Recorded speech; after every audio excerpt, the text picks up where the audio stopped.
Adunnya nuai adunnya kira-kira dum ayam nempong.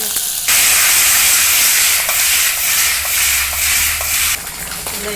lupse.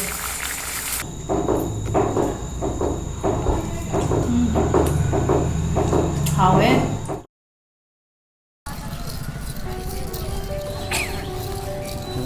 शंबर वाला भी 50 में शंबर वाला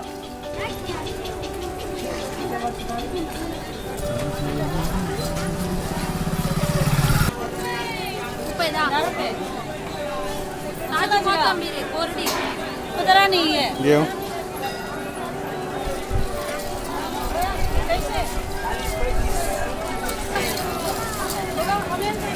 50 का 2 किलो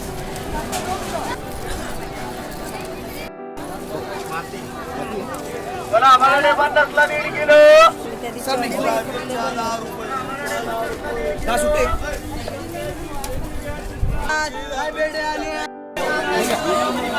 ते स्वाद मच है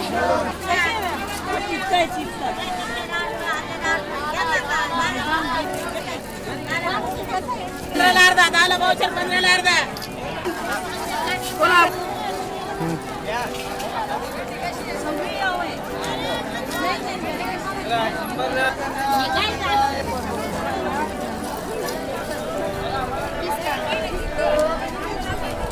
क्या गाजर काकडी 20,000 बड़ा बड़ा 50 ला सस्ता होगा ना ज्यादा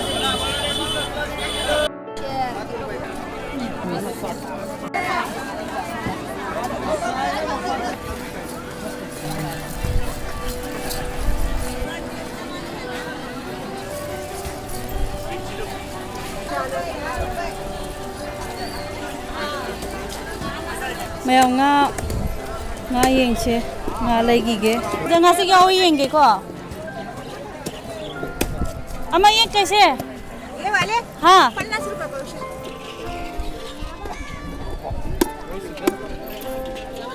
मैं ये कितना का है ये हाँ पहले तो 200 रुपए की है और ये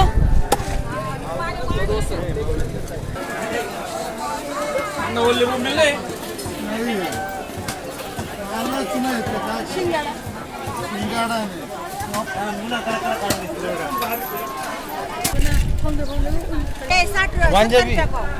nó khai này là gì đi cô sẽ sống chỉ áo cũng để sáng chỉ áo để prong nhau đây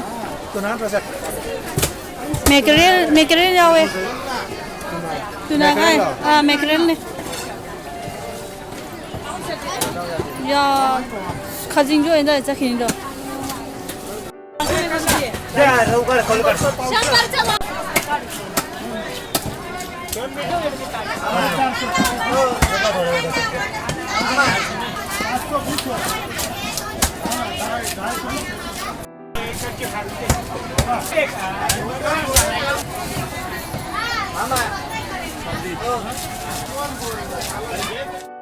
mayam ngasai ke then degi lerak pasing do sida loi lei jare si che padigom jil patara gi ni yam dra mayam si ju moro ate ko sul patara gi ni yam yam na ngasi di gajar ki jim khai mul pa kul howe hawai pawa ne pa kuntra la howe si jina si dilo mana je o to chi dum hawe kang sui tha ju kang hok char ju hawe le silak pane pa kun manga la howe aduga karo khabji tangi mayam si pa tranga gi ne aduga khamisin ba pataragi awam lorok pane elajil patara pi moi sumai masa masa packet sumai toraga dum yole aduga sin sewo che pa kuntra kijing khai am lorok pane pa kuntra ne sewo tangi dum mungdan chi pa kuntra pawam lore sina kiji amle chi kai leba hawa yum da di dum tang gum to bune ba do sida chamaga kuntra la hawa kiji amne pajam kuntra la phoi pa kun katang lai chan pa ja muk cha de aduna yam lai salaktre sandal sandal ju yam dum phai do pa yang khai katane dum lok sala ba si yang khai ni si je ꯁꯤꯁꯨ ꯏꯆꯥꯅꯨꯄꯥ ꯑꯃ ꯂꯧꯁꯟꯕꯤꯔꯛꯑꯦ ꯌꯥꯡꯈꯩꯅꯤ ꯑꯗꯨꯝ shop ꯑꯣꯏꯌꯦꯕꯀꯣ ꯃꯌꯥꯝꯁꯤꯗ ꯃꯆꯜꯁꯤꯗ ꯂꯣꯏꯅ ꯁꯦꯝꯃꯒ ꯂꯩꯖꯔꯦ ꯅꯥꯀꯨꯞꯄꯤ ꯇꯦꯖꯄꯇꯥ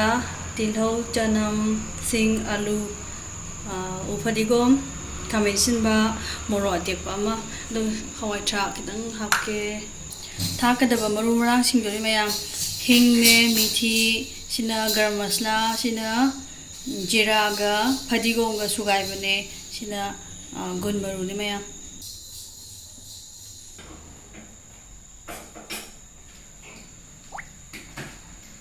ꯈꯥꯡ ꯁꯥꯔꯦ ꯊꯥꯎ ꯍꯩꯖꯤꯜꯂꯒꯦ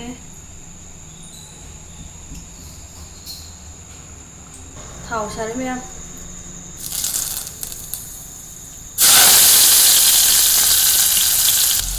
ꯃꯌꯥꯝ ꯈꯥꯡꯗ ꯊꯣꯡꯗ꯭ꯔꯤ ꯀꯨꯀꯔꯁꯤꯗ ꯑꯣꯏꯅ ꯊꯣꯡꯖꯔꯦ ꯃꯌꯥꯝ ꯅꯣꯡꯂꯩꯔꯛꯀꯅꯨꯀꯣ ꯑꯗꯨꯝ ꯍꯦꯟꯅ ꯅꯨꯡꯉꯥꯏꯔꯦ ꯑꯗꯨꯅ ꯀꯨꯀꯔꯁꯤꯗ ꯑꯗꯨꯝ ꯑꯌꯥꯝꯕ ꯊꯣꯡꯉꯦ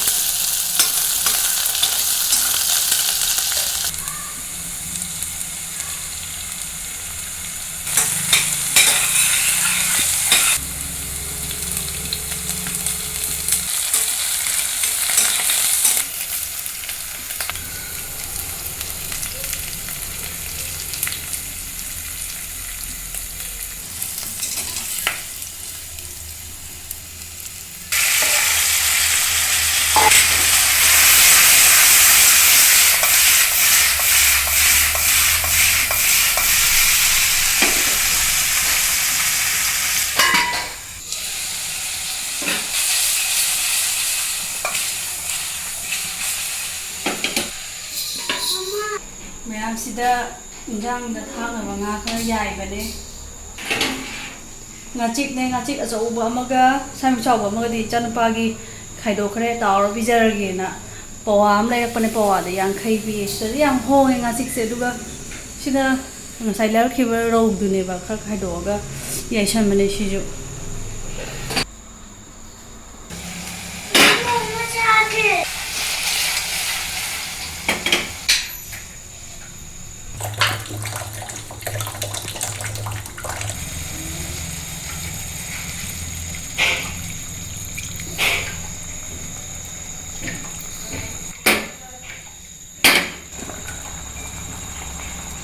ꯈꯥꯃꯦꯟꯁꯤꯟꯕ ꯍꯥꯞꯄꯦ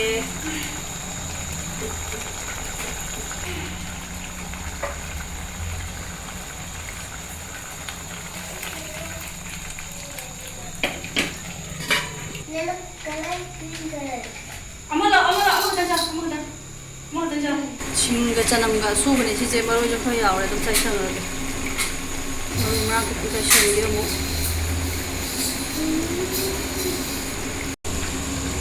ꯋꯥꯎ ꯃꯆꯨꯁꯦ ꯐꯖꯩꯌꯦ ꯃꯌꯥꯝ ꯍꯥꯎꯇꯕ ꯈꯪꯗꯦ ꯌꯦꯡꯉꯣ ꯑꯩꯅ ꯀꯔꯤ ꯀꯨꯀꯔꯗ ꯊꯣꯡꯕ ꯅꯨꯡꯉꯥꯏ ꯍꯥꯏꯁꯦ ꯃꯌꯥꯝ ꯁꯤꯗ ꯄꯥꯏꯔꯒ ꯁꯨꯃꯥꯏꯅ ꯎꯪꯕꯁꯦ ꯁꯤ ꯌꯥꯝ ꯅꯨꯡꯉꯥꯏꯌꯦꯕ ꯈꯥꯕꯩ ꯁꯨꯡꯊꯥ ꯊꯥꯗꯕꯤꯗ ꯊꯣꯡꯕ ꯌꯥꯏꯑꯕ ꯐꯖꯔꯦ ꯃꯆꯨꯁꯤꯗꯤ ꯃꯌꯥꯝ ꯑꯅꯤ ꯍꯥꯞꯆꯜꯂꯒꯦ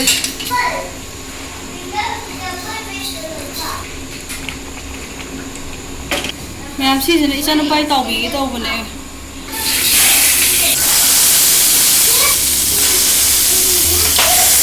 ꯁꯤꯁꯤ ꯃꯈꯨꯠ ꯄꯣꯛꯈꯥꯏꯕꯅꯤꯅꯦ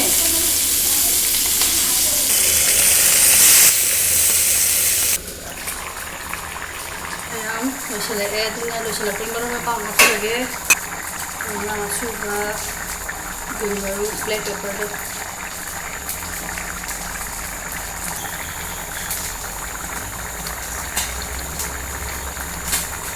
ꯅꯥꯀꯟ ꯈꯨꯝꯖꯤꯜꯂꯒꯦ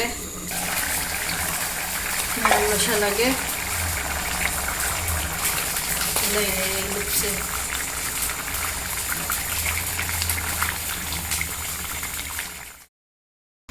ꯃꯌꯥꯝ ꯊꯣꯡꯕ ꯊꯥꯛꯄ ꯂꯣꯏꯔꯕꯅꯤꯅ ꯆꯥꯕꯩꯁꯨ ꯔꯦꯗꯤ ꯑꯣꯏꯖꯔꯦ ꯁꯨꯃꯥꯏꯅ ꯂꯩꯔꯦ ꯁꯤꯗ ꯆꯝꯐꯨꯠ ꯑꯗꯨꯒ ꯏꯆꯥꯅꯨꯄꯥꯁꯦ ꯃꯌꯥꯝ ꯃꯣꯔꯣꯛ ꯆꯥꯗꯕꯤꯅ ꯁꯨꯃꯥꯏꯅ ꯑꯂꯨꯁꯦ ꯆꯝꯅ ꯃꯦꯠꯄꯤꯔꯦ ꯑꯗꯨꯒ ꯁꯤꯒꯤ ꯉꯥ ꯑꯅꯤꯁꯤꯒ ꯁꯨꯃꯥꯏꯅ ꯆꯥꯔꯅꯤ ꯃꯥꯁꯨ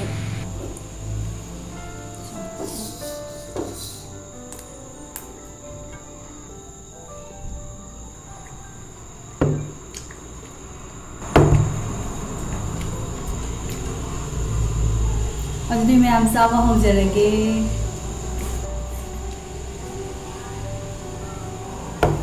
ꯆꯝꯐꯨꯠ ꯆꯥꯔꯒꯦ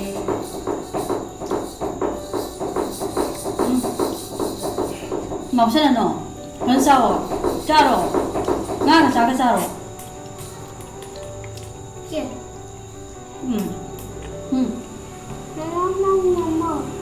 머루 말라면 씨 머루 안 먹는 줄 알아.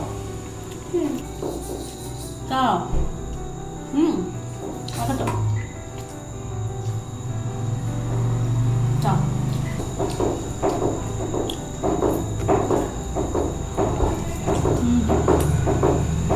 하왜? 근데 하우라, 하왜? 자, 우리 농을 받자. 다시 한번 농배하자.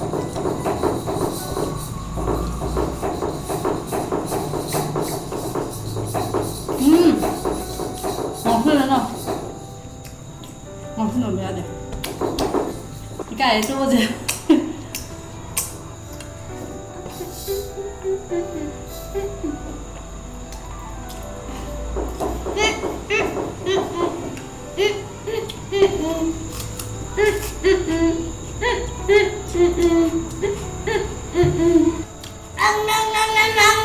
알아. 아도면 비디오에서 사진 넣으신줄 일단 빨리 깔아 나올래. 마탕이 블로그 또 땡너지 마야 바이.